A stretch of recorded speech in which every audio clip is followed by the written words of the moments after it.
Well, with the cooler weather seemingly behind us, we know that that gripping heat of Tennessee is right around the corner. That's why I've asked my next guest, Brandon Beachy of Koala Insulation, to talk to us about how to not only save on our energy bills, but to help us with our taxes next year. Welcome, Brandon. Yeah, thanks for having me. Absolutely. So I'll be totally honest. I did a ton of research, read all the reviews before I invested, because this is a big investment when we're talking about home insulation, and you guys rose to the top every time. Why is that kind of customer service piece so important to you? And tell me what happens in that free, first time consultation and evaluation. Yeah, so we are a customer service business, first and foremost. We just do insulation. That's our product. But yeah, we try to treat everyone as we would ourselves and our family, and using those goals in mind as we go through that consult, like you mentioned. And yeah, that consult, the first thing that we're going to do when we come out is we're going to listen to you. We're going to figure out what is going on in your home and what you're feeling and why we're in your home to begin with. Yeah, and can I say too, one of the things that impressed me the most is that I think I came to you and like, I want the spray foam insulation, and you're like, well, that's good.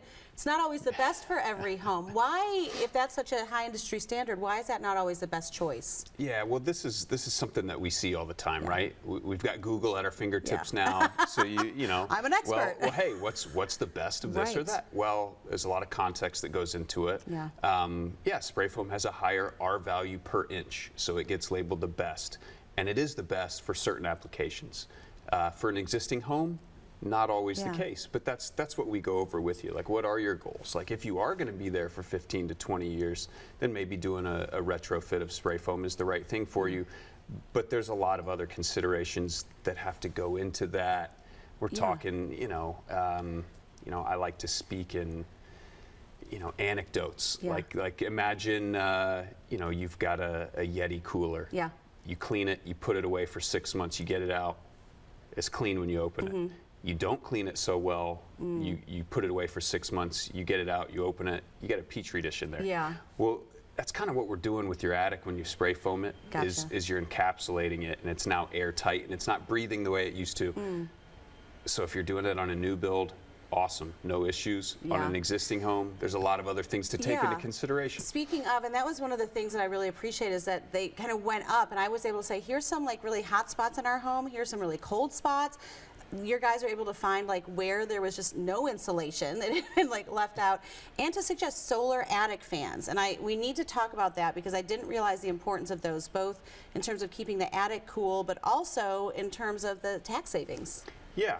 So the first part of that, your home efficiency is kind of a two-pronged approach, right? The insulation works hand in hand with the ventilation, and in our market here, the air is kind of stagnant, right? Yeah. So you've got the ridge vents, you've got the air coming in, but it just sits. Yeah. There's some studies that'll show, in the heat of the day, it could be a 30-40 degree difference between having just a ridge vent and having a solar attic fan. Now, what we do, it's a powered fan, right? So it's sucking the air out. We're making sure you've got enough intake coming in through your soffits, those little, hole things under your gutters that you probably didn't notice before.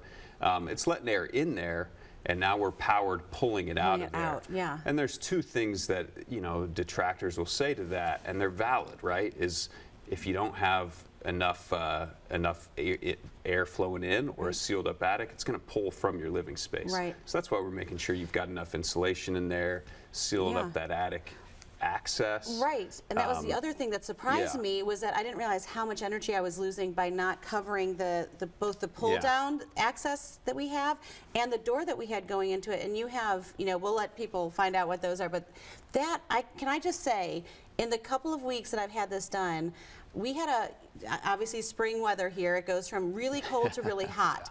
And I had left the heat on one morning and had come back and it was like 77 outside. I'm like, oh, it's going to be sweltering, because that's how hot my house gets. It was perfect. And so I've noticed such a difference in just having those solar attic fans, all those things. And can I also say, the guys, they cleaned up. They asked if they wanted to shoot, just little things that I feel like is missing in customer service today. So before we wrap up, if there's something that you would, say to our audience about why it's important for them to have that evaluation, what would it be? Well, there's no risk, right? So we're not charging you to come out there. Right. We're evaluating, and we're going to go over your options. You know, for every budget, for your goals, we're going to find the solution for you.